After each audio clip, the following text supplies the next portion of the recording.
I'll be honest with you. For years, I thought Rocky Colavito was a Cleveland problem, a local story, a big swing in a small market. I watched him from across the diamond, and I thought, good player, real good, but not the kind of man you lose sleep over.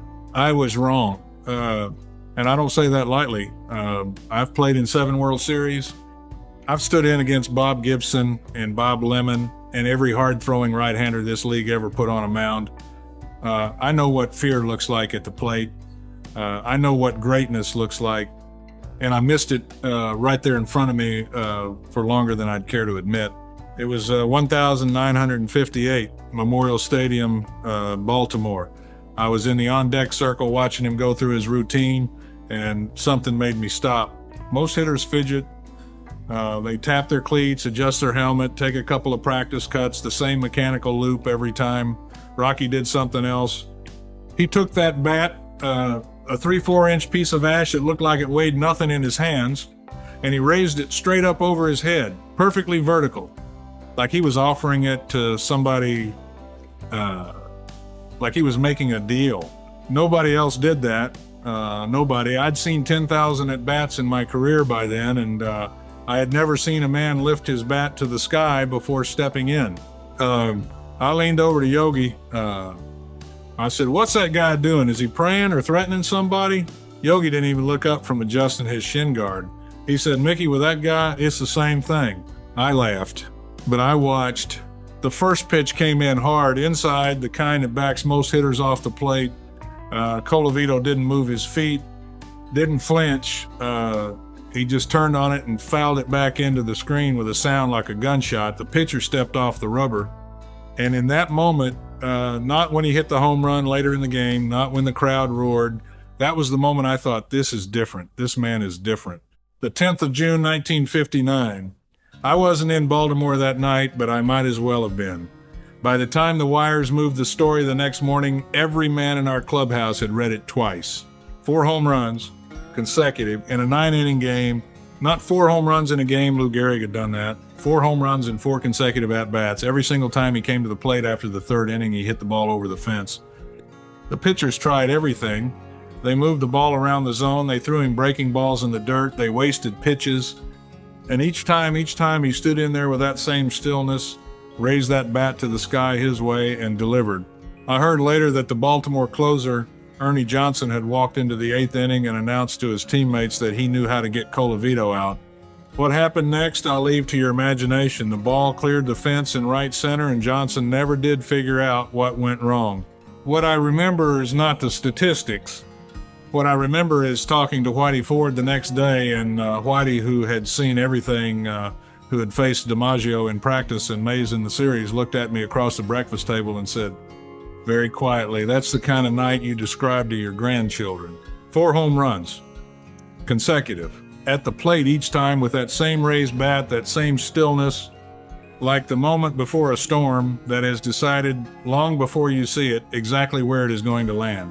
2 days before opening day, 1960, I was at home in Commerce, Oklahoma, getting ready for the season when the news came across the wire.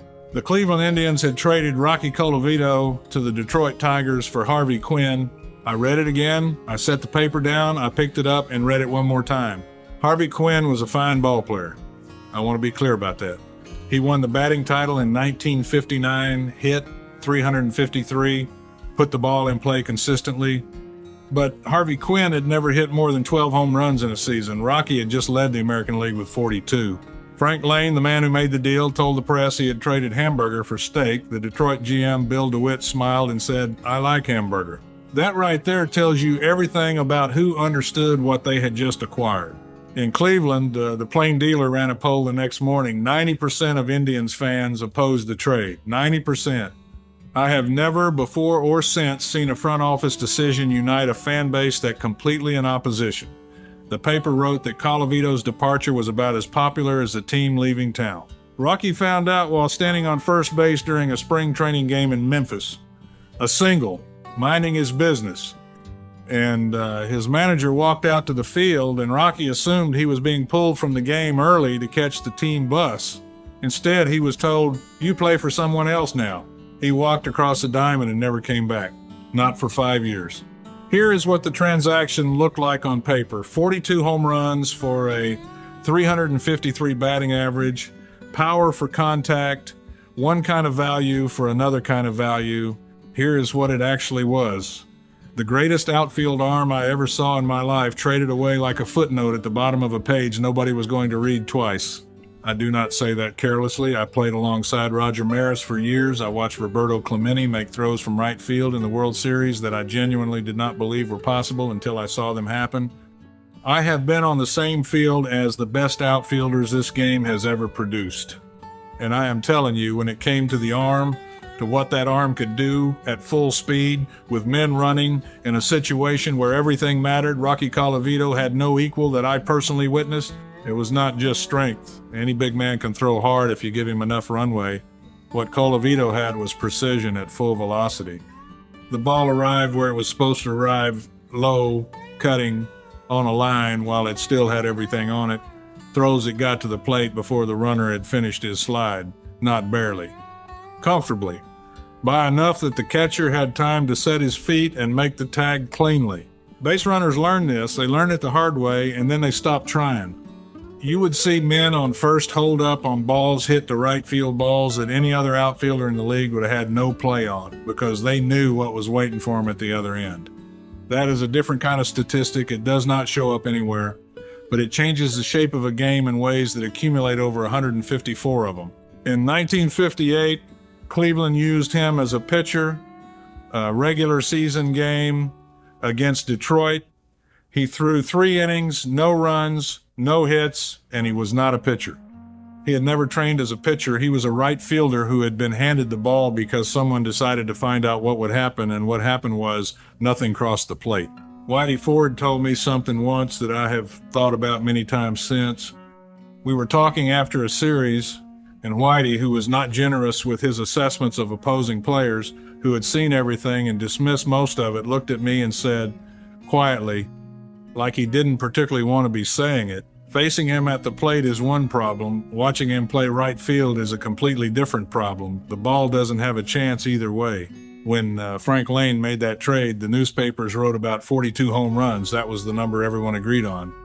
What they did not write, what no column inch accounted for, was the arm, the glove that finished 1,965 without a single error across 162 games, and 11 more seasons of 20 home run baseball still sitting unused inside that swing. Detroit took him and didn't waste a single day. In his 4 seasons with the Tigers, Rocky averaged 35 home runs and 108 runs batted in. He made the All-Star team in 1961 and 1962. He hit a career-high 45 home runs in 1961, the same year Roger Maris was chasing 61, and every sports page in America was watching center field in New York, watching me and Roger and the circus that followed us everywhere we went. Rocky was doing extraordinary things 60 miles away in a different park in a different uniform, and most of the country wasn't paying attention. I was, because I played against him in every series, and I'll tell you exactly what I told my teammates before we went into Detroit. Do not give that man anything to hit with runners on base. Do not. Pitch around him if you have to. Walk him, take the uncontested out, and move on. Because if you throw him a fastball with men on even a good fastball, even a pitch at the right location, the pitch, you'd throw anyone else in the league without a second thought. There's a better than even chance you're watching it disappear into the upper deck before you've even finished your follow through. Some pitchers didn't listen. They thought they had something special. A slider down and away, a changeup he'd never seen, a pattern they'd worked out on paper the night before. I watched those men learn their lessons in real time, and the learning was not gentle. There was one afternoon at Briggs Stadium, 1,961, late in a close game, runners on second and third, 2 outs. We had Ralph Terry on the mound. Ralph was not a soft thrower. He had good stuff that day. He'd been getting hitters out all afternoon. He decided to challenge Rocky. 1 pitch, fastball, belt high, right where he wanted it. The sound it made off Rocky's bat, I have heard a lot of baseballs hit in my life. I have hit a few myself that I'm not too embarrassed to talk about. But there is a sound a ball makes when it is struck with everything, absolutely everything, perfectly aligned, the velocity of the pitch, the speed of the bat, the contact dead center on the sweet spot. and it is different from every other sound on a baseball field. Sharper, heavier, final in a way. The crowd didn't react right away. Half a second of silence, everyone tracking the ball, and then it was just gone. Upper deck, not close to the warning track, not off the wall, gone. I saw Ralph in the tunnel after the inning. We didn't say a word to each other. There was nothing either of us could have added that the ball hadn't already said more clearly. What I kept thinking about through all 4 of those Detroit years was Cleveland. I kept thinking about a city watching the box scores every morning, seeing those 45 home runs, those 108 RBIs, that all-star selection, and understanding in the quiet, private way that fans understand things they will never say out loud to anyone exactly what it was they had let go. Some mistakes announce themselves immediately, right away. Other mistakes you watch play out, line score by line score, box score by box score, for 4 full years without ever being able to look away. This was the second kind, and it did not get easier to watch. In January 1965, Cleveland traded to get him back. He was 31 by then. The Indians gave up Tommy John and Tommy Agee to do it. 2 young arms, 2 futures handed over for a man the city had never stopped loving. That year, Rocky Colavito led the American League in RBIs. 108. He was named an All-Star. He finished 5th in the MVP voting. But the number that meant more than any of those was this. When he walked back onto the field at Cleveland Municipal Stadium for the first home game of 1,965, people who had not bought a ticket to a baseball game in 5 years were in the stands. Grown men who'd been angry since 1960 were standing, applauding a man in a home uniform again. I didn't see it in person. I read it the next morning, and I will tell you, a man who played his whole career in New York, who had never once questioned what it meant to have a city behind him, I read that story and understood, maybe for the first time, that there was a different kind of bond between a ball player and a city than the one I had known. Rocky Colavito had never left Cleveland. Not really. They just put him in a different uniform for 5 years.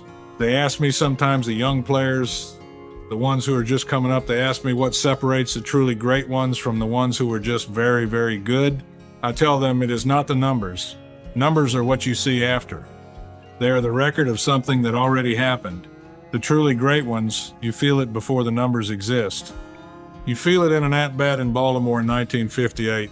When a man you'd never taken seriously raises his bat to the sky and you suddenly cannot look away. Rocky Colavito hit 374 home runs. He led this league in home runs, in RBIs, in slugging. He played 11 straight seasons with 20 home runs or more. He was a 9-time All-Star. He had the best outfield arm I have ever seen in my life in this game.